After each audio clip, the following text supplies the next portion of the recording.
Contoh aja, contoh. Jangan kau marah, jangan marah. Contoh, lempox, ngelem. Jangan kau ketawa. Lem toh, nah campur lem Korea. Tidak mau terbuka mulutnya. Pas ngelem, mabuk setengah. Dia ambil naik motor. Bayangkan kalau orang mabuk setengah naik motor, dia listrik dikira aspal. Pak, mati kafir kodongo. Makanya anak muda, silakan kau jadi anak gaul, anak band-band, anak motor-motor, anak skater, silakan. Tapi jangan dekati yang namanya minuman keras. Vodka, whisky, Jenever, Donald, topi miring. Saya baca. Tuh, mati. Siapa lagi yang bisa mati dalam keadaan kafir? Contoh aja ini, jangan marah. Sabung ayam. Ada juga di sini. Didapat sama polisi. Kejar sama polisi. Jangan lari. Masih lari, tembak peringatan. Masih lari, tembak 2 kali. Masih lari, tembak 3 kali. Akhirnya tembak kakinya. Tembak kakinya, kepalanya dikena. Saya tanya temanku ya polisi, bagaimana caranya kakinya kok tembak kok kepalanya dikena? Dia bilang soalnya waktu tembak dia jongkok. Oh, pantas. Ini jangan kau musuhi polisi, cowok. Oi, kau kira enak? Kau kira enak kalau hidupmu tidak ada polisi di Indonesia? Hah? Rumahmu dirampok, istrimu dibunuh, anak gadismu diperkosa, hartamu dijarah, kau datang ke polisi. Tolong polisi, tegakkan hukum, cari pelakunya. Apa kata polisi? Mohon maaf, baru saja polsek bubar. Jangan ketawa, saya serius ini. Toh, pun kalau ada polisi yang minta-minta uang di jalan, biar anak SMP diminta juga uangnya, itu bukan polisi Indonesia, polisi film India. Itu film India kan 3 jam, nanti habis film baru dia datang.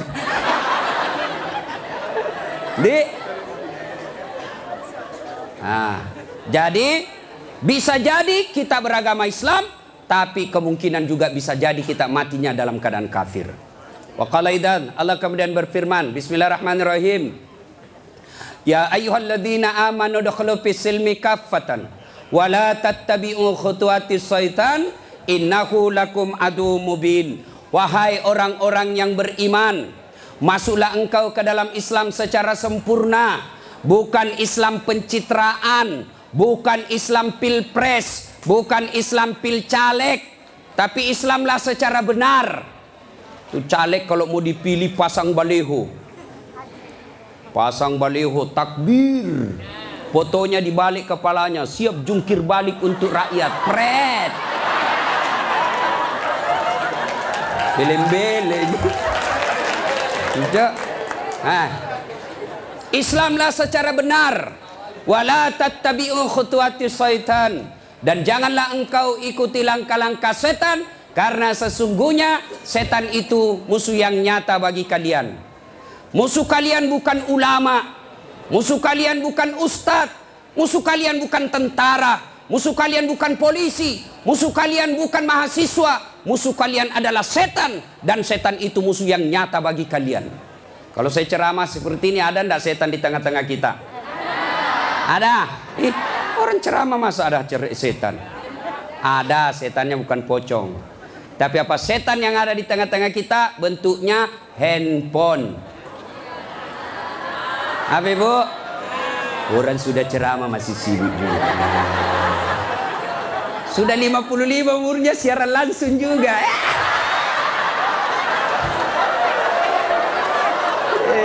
Gayanya. Woi, jangan siaran langsung. Saya tidak mau kalau ada siaran langsung. Simpan dulu HP-mu. Woi. Ibu-ibu yang pegang HP selama saya ceramah, saya doakan suaminya kawin lagi. Simpan dulu HP-mu. Simpan dulu. Simpan dulu HP, simpan dulu. Simpan ya. Bisa? Bu, ada ibu-ibu di Makassar ngefans betul sama saya. Usianya kira-kira 55 tahun. Saya heran, ibu-ibu aja yang ngefans sama saya. Saya lagi ceramah, dia belakangi saya. Barusannya ada orang saya ceramah di belakangi. Ternyata dia ambil HP-nya selfie. Baru dia tulis di Facebook, dia latar belakang das atlatif. Saya dijadikan background. Kok kira saya pot bunga? Selesai ceramah dia kejar 55 umurnya. Selesai saya ceramah dia kejar. Ustadz boleh selfie? Boleh rame-rame supaya tidak ada fitnah. Sudah dia ganti lagi gayanya. Udah ulang lagi. Ulang Ustadz, jelek saya bilang dalam hati. Biar kau ulang apa? Mukamu yang jelek.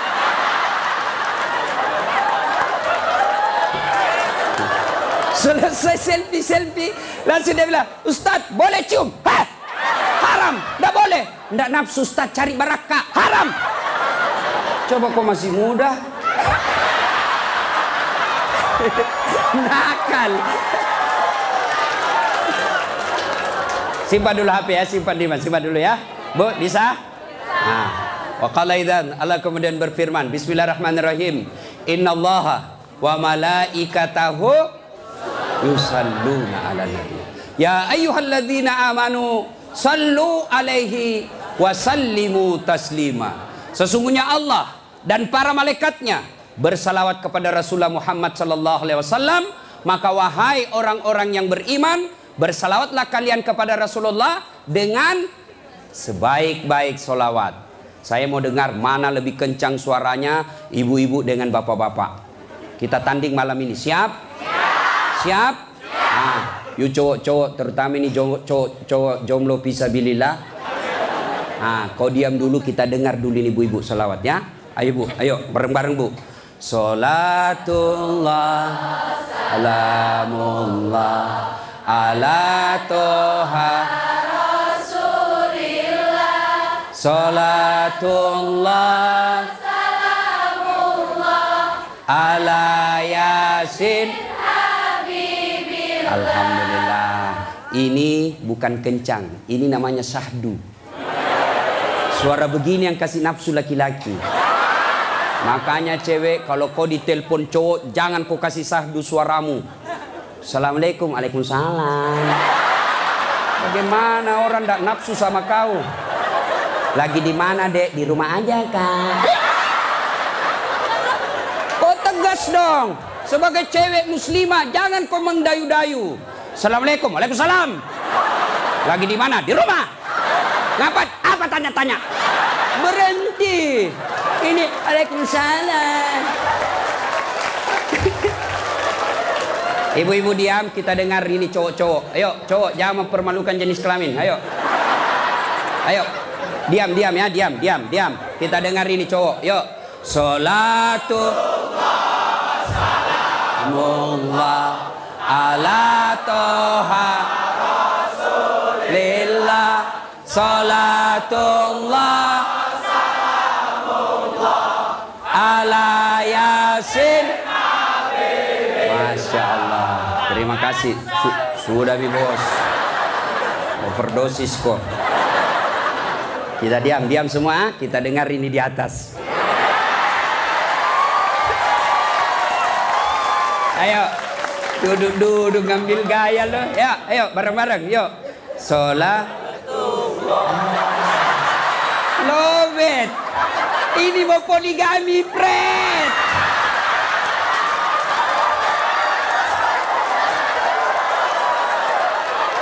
Nah, ayo bareng-bareng semua. Yuk. Salatullah salamullah ala toha Rasulillah. Salatullah salamullah ala Yasin Habibillah. Alhamdulillah, terima kasih. Dek, bisa ndak bedakan tadi mana suara cewek, mana suara laki-laki? Bisa. Kenapa bisa? Karena Allah kasih kita telinga yang lengkap sensor pembedanya. Dia bisa bedakan mana bunyi handphone, mana bunyi kentut. Tanpa kau pernah kursus. Woi cewek, mau ndak saya kasih handphone iPhone X Max 512 giga? Mau? Gratis, mau? Mana? Mau. Tapi pulsanya 5 juta ibu, mau? Tapi begitu saya kasih langsung tuli. Nah, mau Mau diapa handphone kalau kau sudah tuli? Halo? Halo? Rusak lagi nih HP. Halo? Buka HP rusak, telingamu masalah. Berarti yang mahal bukan jaringan, yang mahal bukan seluler, yang bukan handphone yang mahal. Apa yang mahal? Telinga. Allah kasih kau gratis, tidak perlu kau bayar. Hebatnya lagi nih telinga, ya. Tempatnya kiri kanan proporsional. Bagaimana seandainya telingamu satu di bawah pantat? Halo, ya Ustadz. Lagi di mana? Di rumah aja Ustadz. Ayo. Repot toh? Ya, repot. Makanya kita ucapkan alhamdulillah. Alhamdulillah. Woi, cowok. Woi. Mau saya kasih ini kamera, mahal ini kalau dikumpul semua, ratusan juta ini. Saya mengajar mata kuliah fotografi di UNHAS. Nih, ya. Kalau kau mau ngambil gambar, kau harus tahu berapa megapiksel kekuatan kamera kamu. Kau harus tahu berapa kekuatan cahaya di tempat itu. Kau harus tahu berapa kecepatan angin ketika ada kau ambil gambar. Kau harus tahu berapa jarak dari matamu dengan objek yang kau akan ambil. Apa ini kamera yang mahal? Bukan. Apa yang mahal? Mata. Allah kasih kau gratis, tidak perlu kau bayar. Hebatnya lagi di mata, begitu kau buka otomatis autofokus. Tidak perlu kau putar. Siapa ini? Oh, ternyata Felix Xiao. Wah, tidak perlu Pak. Otomatis. Dan hebatnya lagi di mata, Allah kasih kau sensor. Dia bisa bedakan mana istri, mana tetangga. Coba bayangkan, seandainya tidak bisa dibedakan, tertukar istrimu. Kenapa malam minggu lain-lain rasanya ini? Ternyata Satpol PP. Makanya kita ucapkan alhamdulillah. Alhamdulillah. Bos, saya mengajar mata kuliah public speaking. Nah, praktikumnya itu pidato di depan saya. Wih, ada cewek, ada kawat di giginya. Saya biasanya di kampung pagar yang dikawat. Ini giginya dikawat. Saya tanya, apa namanya itu, Dek? Dia bilang behel. Oh. Lidah Sulawesi ini, Bos. Jangan kau paksa saya menjadi lidah Solo. Hah? Mahal itu, Dek. Ini 20 juta. Wih, 1 kali umroh. Disimpan di giginya. Saya tanya, sini kau dulu cewek. Kau kira itu behelmu yang mahal? Bukan. Tapi apa? Gigi. Biar kau mau pasang behel harga 100 juta, ndak ada gigimu, apa kau mau kawat? Ayo, berarti yang mahal gigi. Hebatnya lagi di gigi, tumbuh dan panjangnya dibatasi. Pernah ndak kau bayangkan bagaimana seandainya gigimu tumbuh seperti rambut? Saya yakin Dude Herlino ndak akan main sinetron kalau sudah keluar giginya. Ndak ada yang mau nonton. Makanya kita ucapkan alhamdulillah. Makanya jangan kau pernah ngeluh, jangan kau merasa putus asa, jangan kau merasa kamu miskin. Kalian semua orang kaya, yang kekayaanmu kata Allah fi ahsani takwim, itu badanmu yang sangat cantik. Ya, saya jelek Ustaz karena kau membandingkan sama yang cakep. Saya tidak mau duduk dengan ini artis Satri Hijrah, hancur saya. Hancur. Lebih baik saya dekat-dekat sama Tukul 11-12. Kalau saya dekat-dekat di sini, hancur saya, Pak. Bersyukurlah kepada Allah, dan salah satu cara bersyukurmu, kamu datang di tempat ini. Allah kasih kita begitu banyak nikmat. Sehingga Rasulullah pernah sujud, meneteskan air mata dalam sujudnya. Lalu Umar bertanya, ya Rasulullah, kenapa kau meneteskan air mata? Kata Nabi, karena saya tidak bisa membayar nikmat Allah dengan ibadah yang saya lakukan. Adakah yang bisa mengalahkan ibadahnya Nabi? Demi Allah, di kolong langit ini tidak ada orang yang hebat ibadahnya seperti Rasulullah Muhammad SAW. Tapi beliau masih sadar ibadah yang dilakukan tidak mampu membayar nikmat yang Allah berikan. Maka kalian bersyukur datang ke tempat ini.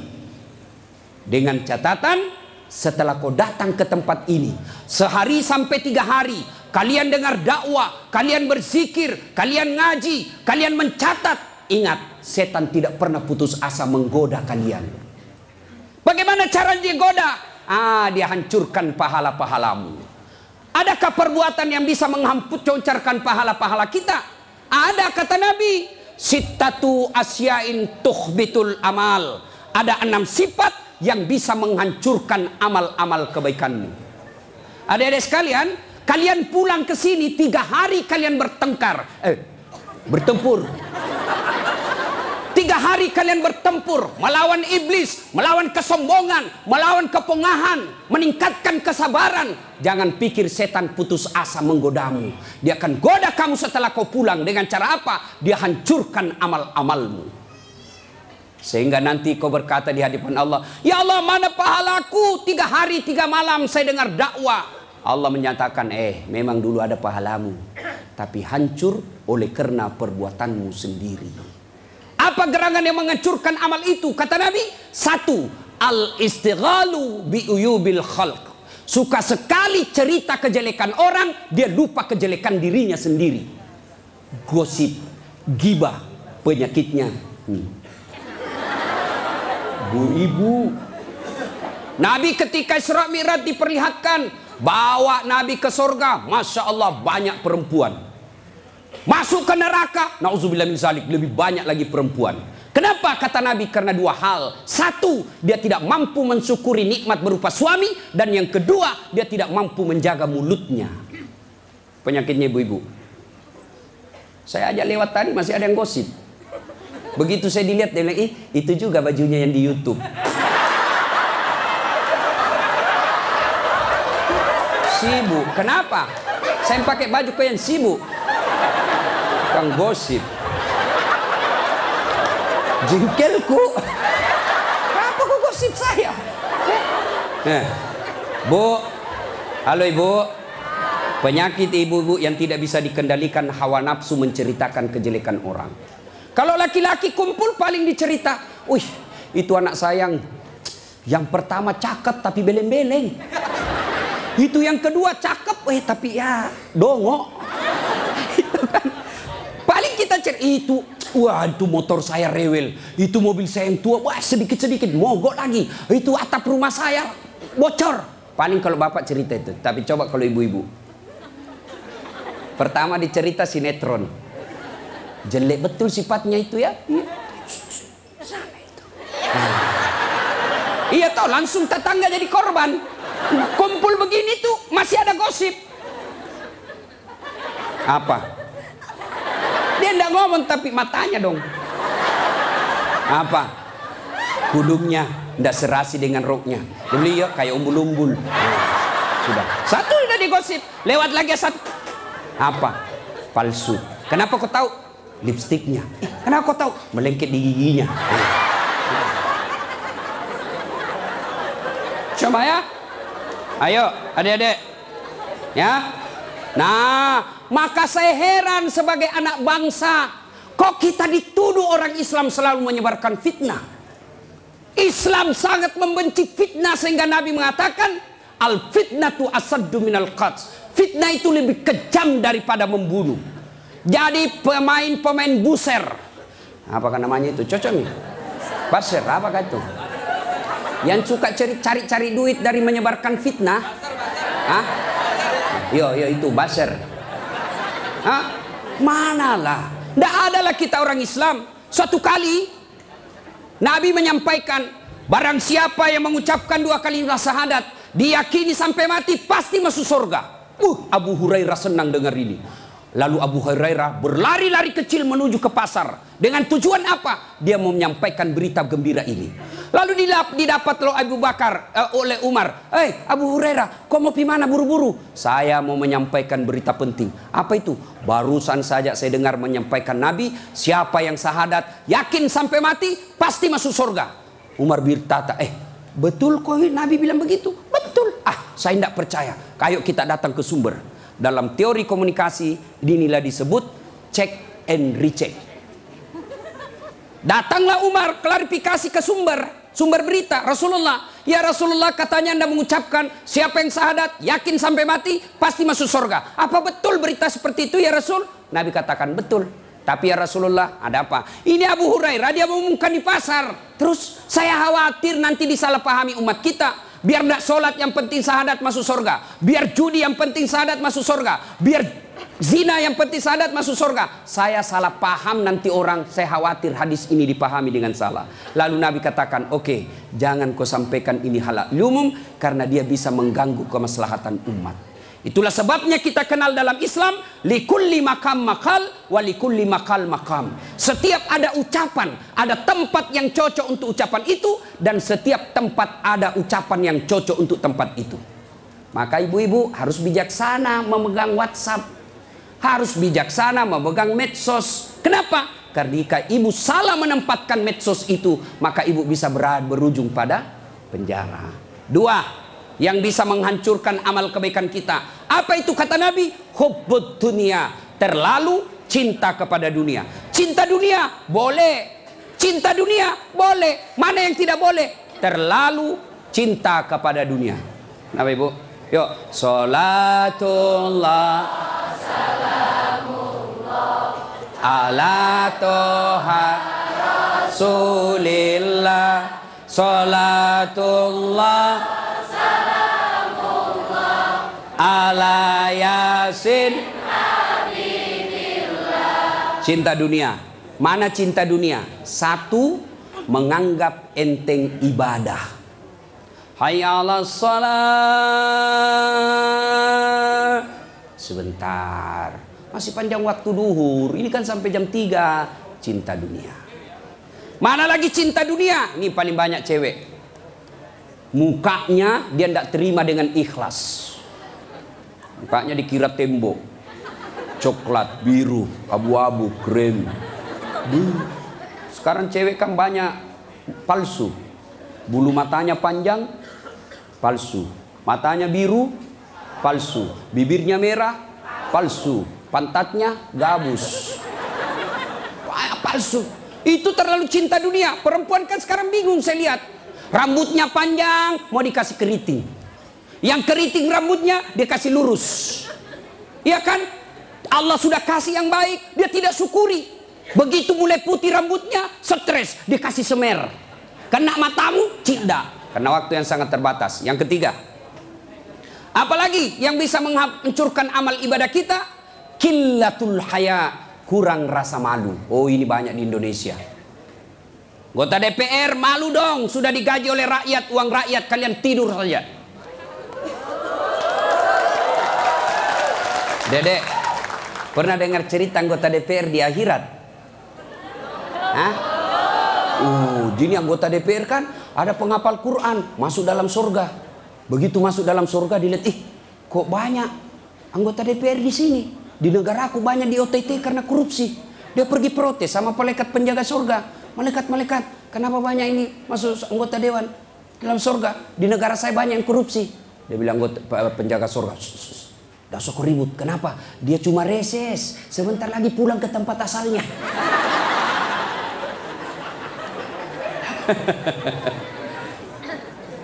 Terlalu cinta kepada dunia dilarang oleh agama. Maka oleh sebab itu kita diberikan hanya syukuri nikmat yang Allah berikan. Yang ketiga, qillatul haya, kurang rasa malu. Malu dong menyebarkan fitnah. Malu dong jadi artis tapi menyebarkan syahwat. Malu dong jadi pejabat tapi korup. Malu dong jadi kontraktor tapi rampok. Pernah dengar cerita kontraktor di akhirat? Hah? Oh, ini penghuni surga sama penghuni neraka baku SMS. SMS-an dia. Bilang penghuni surga, "Mas bro, bagaimana kabarmu di situ?" "Bah, enggak ada enak di sini. Di blender terus kita di sini. Enggak ada jam istirahat." "Kau di situ bagaimana kabarmu di surga?" "Masya Allah, enak betul. Satu laki-laki, 7 bidadari." Bayangkan Pak, 7. Dan itu bidadari tidak pernah kentut. Seperti istri kita di rumah, 7 kali kentut satu hari. Tidak pernah kentut. Perawan terus. 7 bidadari. Sampai jam berapa?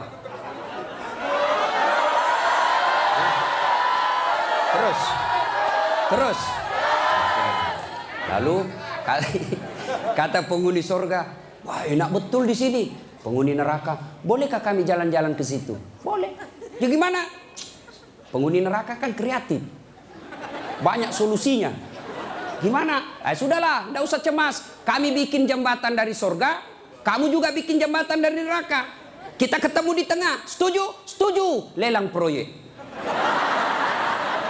Keluar pemenang tender. Kerjalah. Hari pertama hancur juga ini Ustaz. Aduh. Nasib sial saya ini malam. Uang merah kek.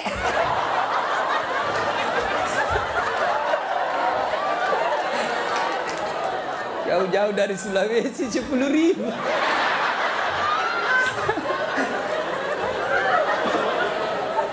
Nah, lalu dia bilang, hari pertama proyek dari neraka selesai 50%. Hari kedua selesai 70%. Hari ketiga tuntas, efektif dan efisien. Selesai proyek. Sampai di tengah dilihat-lihat di proyek dari surga. Kenapa belum mulai-mulai? Dia teriak lah, ini dari neraka. Mas bro, kenapa kau belum mulai proyekmu? Kami sudah sampai di tengah sesuai perjanjian. Kenapa kau belum mulai? Kata penghuni dari surga, bagaimana mau dimulai? Pemborong, kontraktor, pengawas, panitia, ada semua di situ.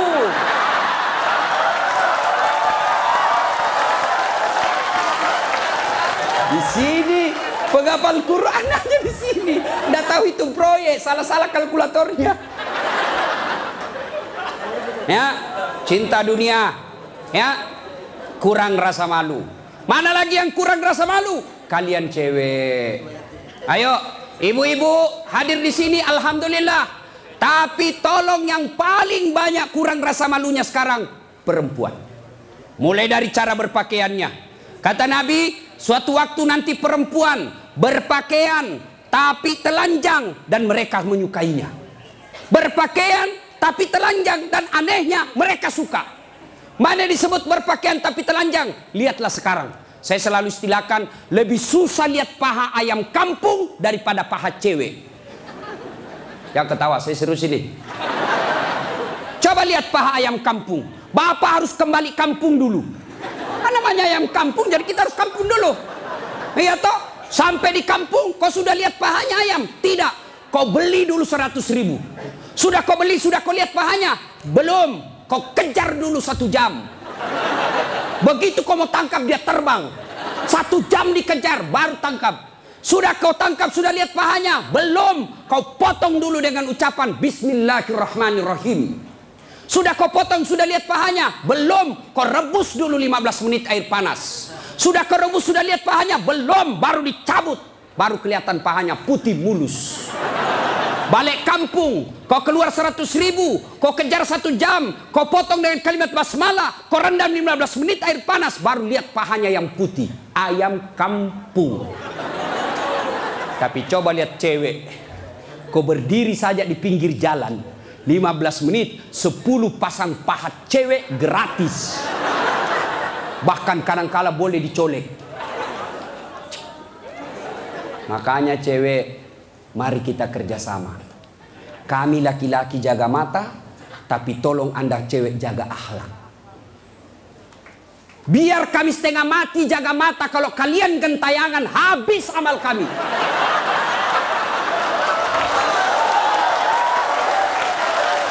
Ya, saya kalau mau pergi mengajar di kampus, saya ngaji dulu beberapa ayat, sholat duha dulu 2 rakaat, baru 1 kilometer saya naik mobil hancur amalku.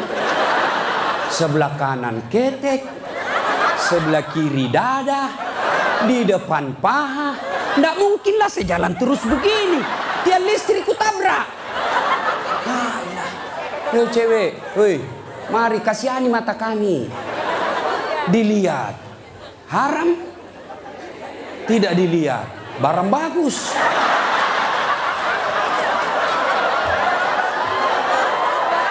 Hei, oke, sekarang banyak perempuan kurang rasa malunya. Dulu. Kalau ada perempuan hamil di luar nikah, dibuang dari kampungnya. Keluar kau menyebarkan aib. Itu dulu. Dulu perempuan meskipun belum pakai jilbab, tapi dia jaga harga dirinya. Saya zaman SMA kan belum ada jilbab. Kawan saya kalau jatuh ballpointnya, kan tidak pakai jilbab. Dia pegang dulu ini, lalu dipegang roknya di bawah, baru dia dongkok begini. Dulu.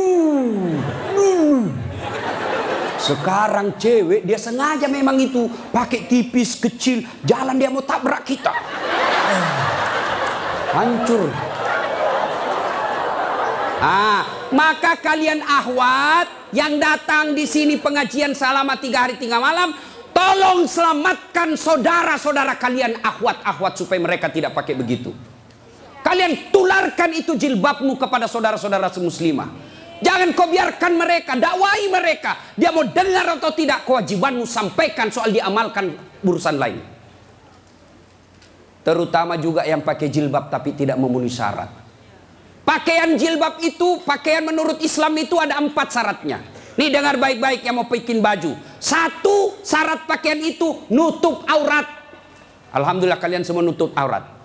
Mana auratnya perempuan? Seluruh anggota tubuhnya kecuali telapak tangan. Ustaz itu pakai jilbab, kelihatan lehernya. Tinggal lehernya dibakar nanti. Ya, kelihatan pahanya nanti dibakar. Kalau cewek masih enak dilihat. Ini ada juga orang tua. Sudah mau ada cucunya. Pakaiannya saya tanya, Bu, kenapa pakai begitu? Ibu sudah tua. Dia bilang, ini baru ada. Dulu waktu saya gadis tidak ada begini, Ustaz. Ini namanya bagus dikasih ibu, kasih STNK. Tahu STNK? Sudah tua, nakal kembali. Kasih itu STNK itu buru-buru gitu. Laki-laki mana auratnya? Pusat sampai lutut. Artinya adik-adik, kalian yang sudah mengaku diri hijrah, silakan main futsal, silakan main bola, silakan olahraga, tapi tolong jangan kelihatan pahamu. Pahamu adalah dosa ketika kau kelihatan. Kau suruh saudara putrimu jilbab, kalian main bola kelihatan paha, dosa. Nggak ada nafsu lihat pahaku. Siapa bilang? Siapa tahu ada janda-janda tua sudah lama nggak lihat paha. Bisa jadi. Ya. Yang kedua, syarat pakaian menurut Quran, nutup aurat. Yang kedua, tidak mempertontonkan lekuk-lekuk tubuh. Ada orang pakai jilbab tapi bajunya sempit. Susah jalannya. Coba lihat itu kalau ada pengantin. Pakailah jilbab sakaratil maut. Yang 3 lapis, kuning, biru, abu-abu. Dikasih kiri lagi sedikit. Ada talinya dia ikat-ikat dulu. 2 meter dia kasih di lehernya. Kasih dulu. Mulai tidak bisa goyang tangannya. Bajunya sempit. Roknya sempit. Jalanlah dia bilang suaminya, buru-buru ibu kita ketinggalan. Tunggu dulu Pak. Dongok. Itu namanya beleng-beleng. Tahu beleng-beleng? Dongok. Tahu dongok? Kau lah itu. Ayo. Syarat yang ketiga, cowok juga. Kalian pikir kalau kau cowok berpakaian ketat-ketat tidak berdosa? Dosa juga itu. Yang lebih mencengkelkan itu yang gendut. Masuklah dia di masjid pakai kaos oblong. Begitu dia ruku, mulai mencemaskan. Sujud, ada celengan. Beleng-beleng.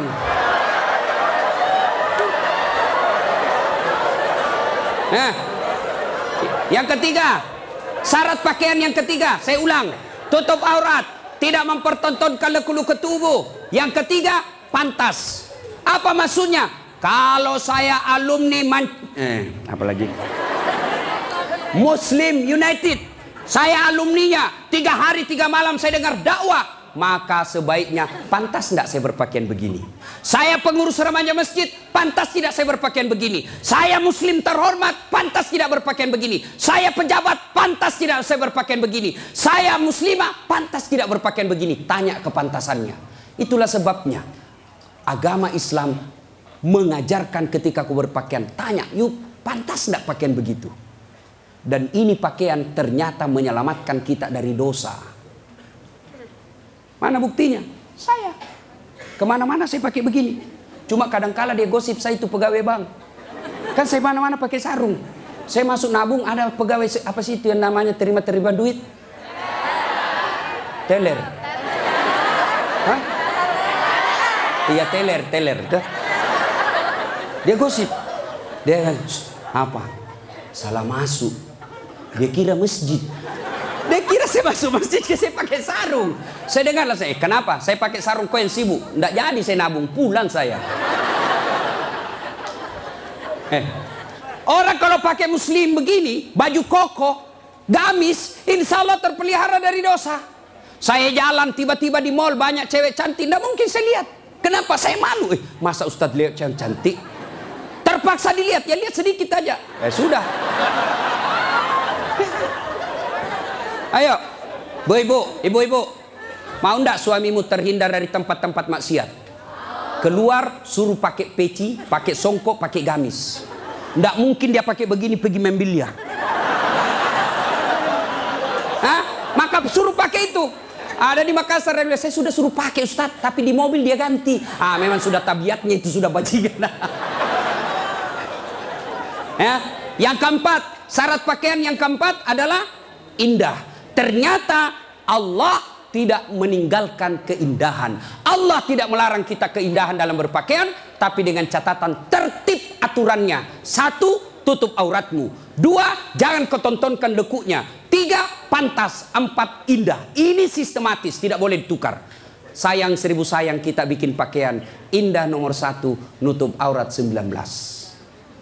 Akhirnya pakaian kita seperti yang kita lihat sekarang ini. Yang di atas turun ke bawah, yang di bawah naik ke atas, ketemu di tengah, tipis, sempit, kecil. Dongo. Nah, qillatul haya, kurang rasa malu. Yang keempat, yang bisa menghancurkan amal kebaikanmu, kata Nabi, qaswatul qalbi. Apa itu? Keras hati. Apa itu? Tidak mempan nasihat. Selesai dengar ceramah tidak ada perubahan. Apa malah dia bilang? Siapa panggil itu Ustadz dari Sulawesi? Saya. Lain kali tidak usah undang. Kenapa? Tidak enak ceramahnya. Kenapa? Masa 6 dia bahas, saya terus dia kena. Keras hati kau. Selesai dengar ceramah, larang merokok.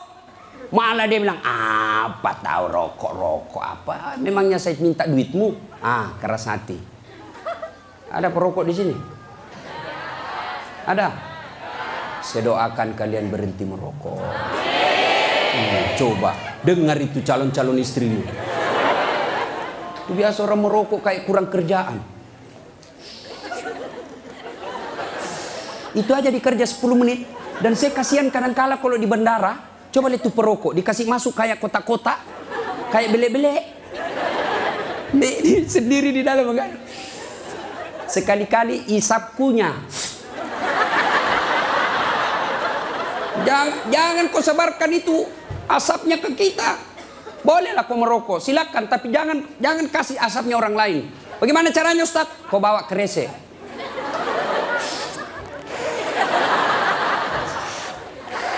Itu bebas polusi. Ibu-ibu setuju enggak suaminya berhenti merokok?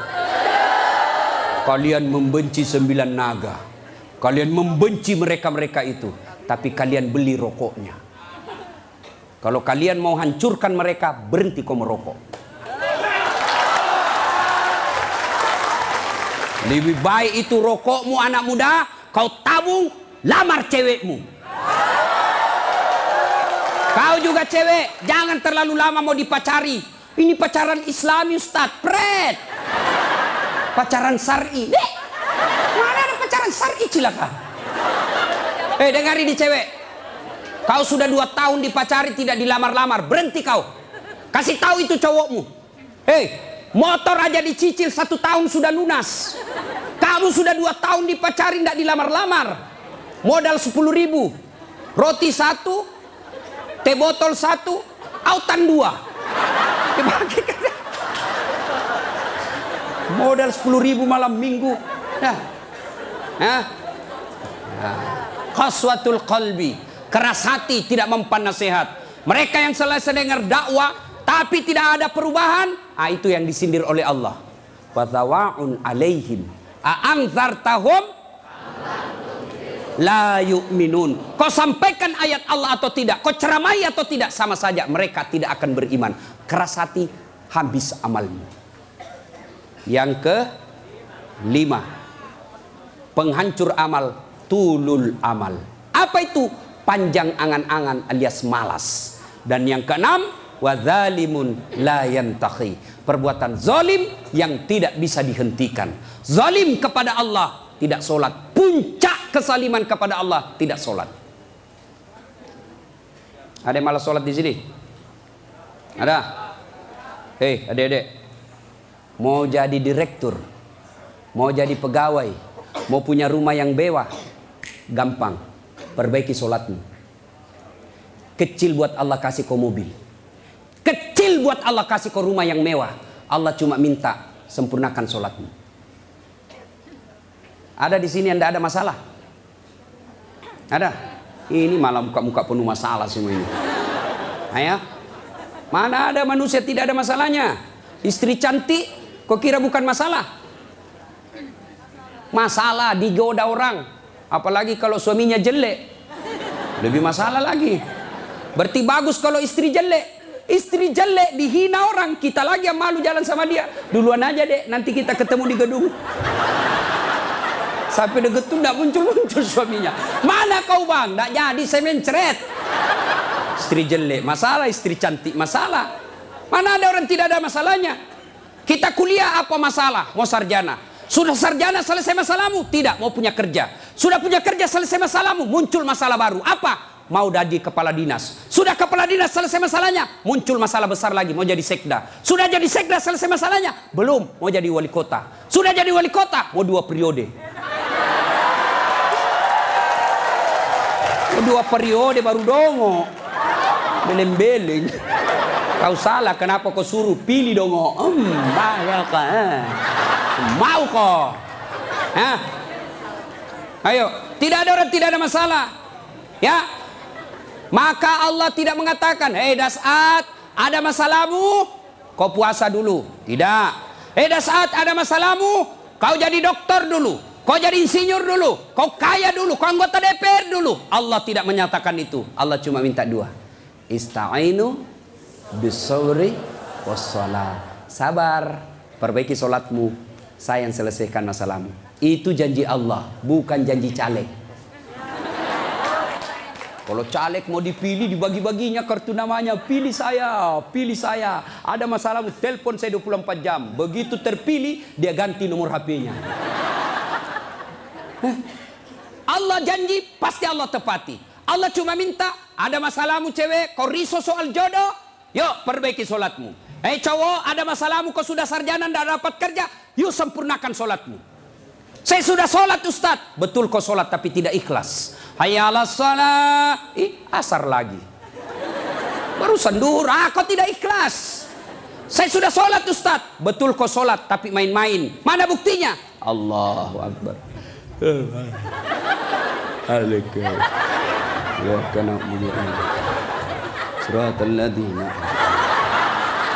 Kau ketawa karena kau bayangkan dirimu. Siapa yang ngajar kau sholat begitu? Sampai ada yang tanya saya ibu-ibu, Ustadz boleh enggak sholat? Panas Ustadz di rumah, enggak ada AC, enggak ada kipas. Sholat duhur boleh enggak tidak pakai BH? Boleh, tapi kau tidak beradab namanya. Boleh. Bayangkan kalau kau ruku. Yang ketawa cowok, ini barunya laki-laki perempuan. Boleh, tapi tidak beradab namanya. Itu kau tidak ikhlas. Saya sholat Ustadz, betul kau sholat. Tapi sholatmu ya tidak seperlunya. Ayo juga sholat Allah.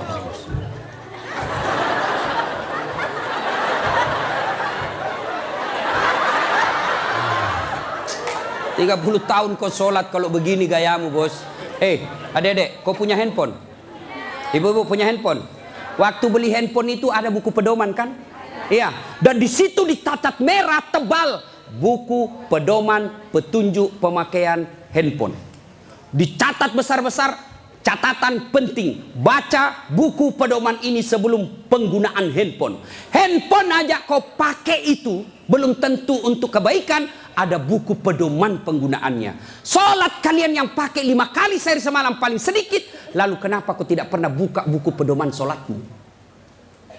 Ya, nah, maka bu bapak perbaiki saja sholat, insya Allah selesai masalahmu. Ya? Zolim, zolimun la yantahi, perbuatan zolim yang tidak bisa dihentikan kepada Allah. Yang kedua, zolim kepada jenis kedua, zolim kepada sesama manusia. Tidak usah zolim kepada tetangga. Ibu-ibu zolim kepada suaminya. Mana ibu-ibu zolim kepada suaminya? Suaminya dijadikan tahanan kota. Baru keluar 1 jam ditelepon, di mana kau pak? Di mana kau? Keluar kau, pulang kau. Oh, bagaimana kita tidak cepat mati? Kita keluar, kau cari sampai di rumah, kau maki-maki. Baik kalau kau cantik, berat badan makin nambah. Duduk makan canggoma, nonton sinetron ngangkat ketek sambil menguap. Kita di jalan semua harum cewek-cewek, sampai di rumah la haula wala quwwata illa billah. Suami zalim kepada istrinya. Contohlah Rasulullah, ya. Rasulullah itu sangat romantis. Maka orang yang zalim kepada Allah adalah tidak menunaikan kewajibannya kepada Allah. Zalim kepada sesama manusia, hak-haknya orang dia serobot. Dan yang ketiga, zalim kepada diri sendiri. Apa zalim kepada diri sendiri? Dia sudah tahu maksiat, tapi dia tetap lakukan. Maka menghindari semua itu, kita hadir di tempat ini sebagai wujud kita cinta kepada Allah. Mudah-mudahan kesalahan-kesalahan kita diampuni oleh Allah Subhanahu wa taala. Banyak yang ingin kita sampaikan, tapi waktu jualah yang membatasi kita. Insya Allah lain waktu dan kesempatan kita akan lanjutkan. Kalau masih mau dengar ceramah saya, gampang. Gimana caranya Ustadz? Ambil handphonemu, buka YouTube, tulis nama saya Das'at Latif. Keluarlah ceramah saya yang ratusan. Sudah itu jangan lupa kasih tanda begini. Yang ketawa saya serius ini bos. Yang kau kasih begini. Kalau kau kasih begini dia cari kau malaikat pencabut nyawa. Masa ceramah kau kasih begini? Dah enak perasaan kau lihat ceramah mata kasih begini bos. Kalau kau tidak senang ya sudah, tidak usah komentar. Nah, cuma cepat habis kota, 1 jam habis menguras kota. Maka saya sediakan ceramah yang tidak menguras kota. Gimana caranya? Follow saya di Instagram. Das'at Latif 1212. Das'at Latif 1212. Sudah ku follow Ustaz, tidak mau tak putar ceramahmu. Hakul yakin dada datamu. Kau beli kota dulu ya. Nah, sudah ibu bapak, mudah-mudahan ada manfaat. Sebelum kita akhiri, mari kita kirimkan suratul Fatihah kepada Rasulullah Muhammad SAW. Khasiat dan keutamaannya kita ikhlaskan untuk mereka yang merintis pembangunan masjid ini. Yang terkenallah masjid ini seluruh jagat Indonesia. Masjid ini adalah masjid pergerakan umat Islam di Yogyakarta. Mari kita doakan. Mudah-mudahan orang-orang yang berpartisipasi dalam pembangunan masjid ini dan pelaksanaan acara ini, Allah mudahkan hidupnya, Allah balas segala kebaikannya, Allah angkat derajatnya, dan jika kelak menghadap kepada Allah, Allah hadapkan dalam iman dan Islam. Al-Fatihah. Bismillahirrahmanirrahim.